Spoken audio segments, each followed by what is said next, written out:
আসসালামু আলাইকুম ওয়া রাহমাতুল্লাহি ওয়া বারাকাতুহু। নাহমাদুহু ওয়া নুসাল্লি আলা রাসূলিহিল কারীম, আম্মা বা'দ। সম্মানিত দর্শকবৃন্দ, আশা করি আল্লাহর রহমতে আপনারা সকলেই ভালো আছেন। আমিও আল্লাহর অশেষ রহমতে খুব ভালোই আছি, আলহামদুলিল্লাহ। আজকের এই ভিডিওর মাধ্যমে আমি আপনাদের সামনে পিতা মাতা ও সকল মুসলিমদের জন্য একটি দোয়া, সেই দোয়া সম্পর্কে আলোচনা করব এবং খুব সহজভাবে শব্দে শব্দে শুদ্ধ উচ্চারণ সহ আমরা শিখে নেব ইনশাআল্লাহ। পিতামাতা ও সকল মুমিন মুসলমানদের জন্য দোয়া।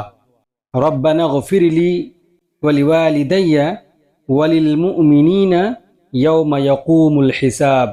এবার ভেঙে ভেঙে বলছি, আপনারাও আমার সাথে সাথে বলবেন।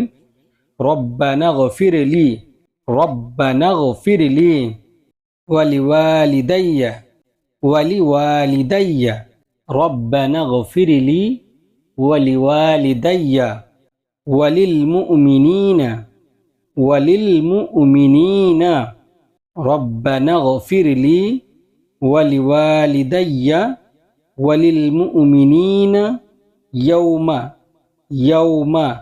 يقوم الحساب يقوم الحساب يوم يقوم الحساب।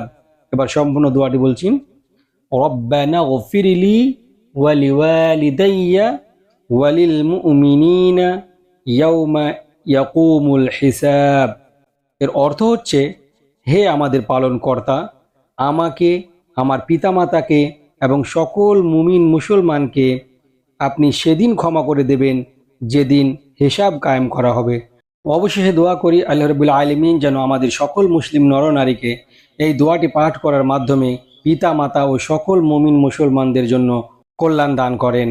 আমিন। আসসালামু আলাইকুম ওয়া রাহমাতুল্লাহ।